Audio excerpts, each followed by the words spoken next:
ओम श्री परमात्मने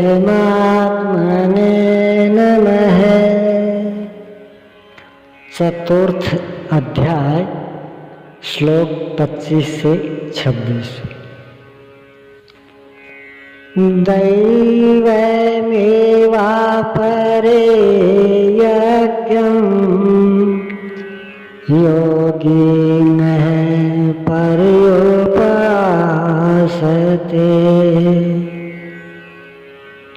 ब्रह्माग्नावपरे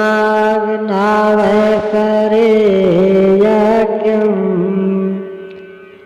यज्ञेनैवोपजुह्वति।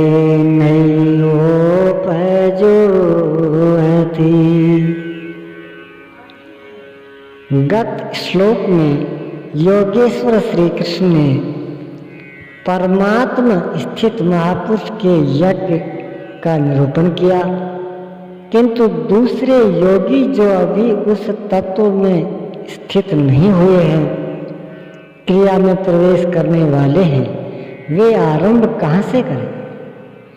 इस पर कहते हैं कि दूसरे योगी लोग दैवम यज्ञ अर्थात दैवी संपत्ति को अपने हृदय में बलवती बनाते हैं, जिसके लिए ब्रह्मा का निर्देश था कि इस यज्ञ द्वारा तुम लोग देवताओं की उन्नति करो। ज्यों-ज्यों हृदय देश में दैवी संपदा अर्जित होगी, वही तुम्हारी प्रगति होगी और क्रमशः परस्पर उन्नति करके परम श्रेय को प्राप्त करो। दैवी संपद को हृदय देश में बलवती बनाना प्रवेशिका श्रेणी के योगियों का यज्ञ है।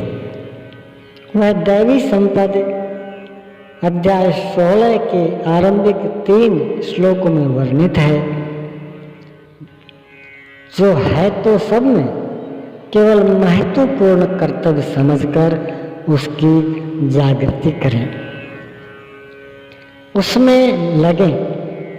इन्हीं को इंगित करते हुए योगेश्वर ने कहा, अर्जुन तू शोक मत कर, क्योंकि तू दैवी संपद को प्राप्त हुआ है। तू मुझ में निवास करेगा, मेरे ही शाश्वत स्वरूप को प्राप्त करेगा, क्योंकि यह दैवी संपद परम कल्याण के लिए ही है और इसके विपरीत आसुरी संपद नीच और अधम योनियों का कारण है। इसी आसुरी संपद का हवन होने लगता है, इसलिए यह यज्ञ है और यहीं से यज्ञ का आरंभ है। दूसरे योगी ब्रह्माग्नौ पर ब्रह्म परमात्मा रूप अग्नि में यज्ञ के द्वारा ही यज्ञ का अनुष्ठान करते हैं। श्री कृष्ण ने आगे बताया, इस शरीर में अभी यज्ञ मैं हूँ। यज्ञों का अधिष्ठाता अर्थात यज्ञ जिसमें विलय होते हैं, वह पुरुष मैं हूँ। श्री कृष्ण एक योगी थे, सद्गुरु थे।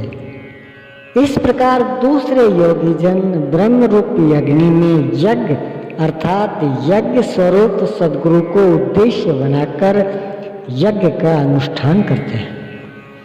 सारांशतः सद्गुरु के स्वरूप का ध्यान करते हैं। श्रोत्रादीनीन्द्रियाणि यन्ये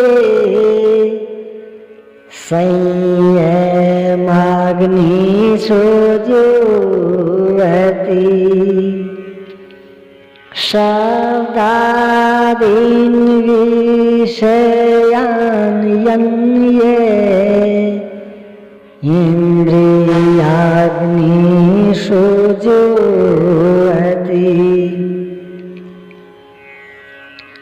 अन्य योगीजन श्रोत्रादिक अर्थात श्रोत्र, नेत्र, त्वचा, जिह्वा और नासिका इंद्रियों को स्वयं रूपी अग्नि में हवन करते हैं, अर्थात इंद्रियों को विषय से समेट कर संयत कर लेते हैं।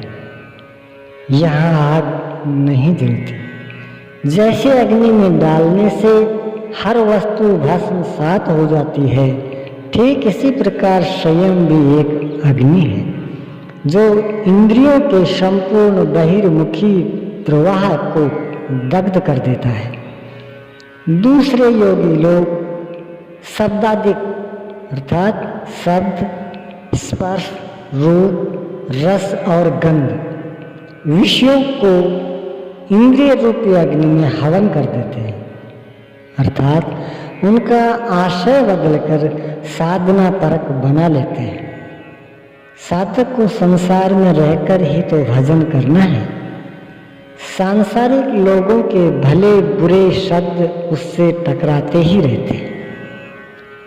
विषयोत्तेजक ऐसे शब्दों को सुनते ही साधक उनके आशय को योग, वैराग्य सहायक, वैराग्योत्तेजक भाव में बदलकर इंद्रिय रूपी अग्नि में हवन कर देते हैं। जैसा कि एक बार अर्जुन अपने चिंतन में रत था, अकस्मात उसके कर्ण कोहरों में संगीत लहरी झंझना उठी। उसने सिर उठाकर देखा तो उर्वशी खड़ी थी, जो एक अप्सरा थी। सभी उसके रूप पर मुग्ध हो झूम रहे थे, किंतु अर्जुन ने उसे स्नेहिल दृष्टि से मातृवत देखा। उस शब्द रूप से मिलने वाले विकार विलीन हो गए, इंद्रियों के अंतराल में ही समाहित हो गए।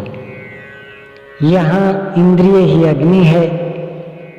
अग्नि में डाली हुई वस्तु जैसे भस्मसात हो जाती है, इसी प्रकार आशय बदलकर इष्ट के अनुकूल ढाल लेने पर विषयोत्तेजक रूप, रस, गंध, स्पर्श और शब्द भी भस्म हो जाते हैं। साधक पर कुप्रभाव नहीं डाल पाते। साधक इन शब्दादिकों में रुचि नहीं लेता, इन्हें ग्रहण नहीं करता। इन श्लोकों में अपरे अन्य शब्द एक ही साधक की ऊंची नीची अवस्थाएं हैं। एक ही यज्ञकर्ता का ऊंचा नीचा स्तर है, न कि अपरे। अपरे कहने से कोई अलग अलग यज्ञ। ओम श्री सद्गुरुदेव भगवान की जय।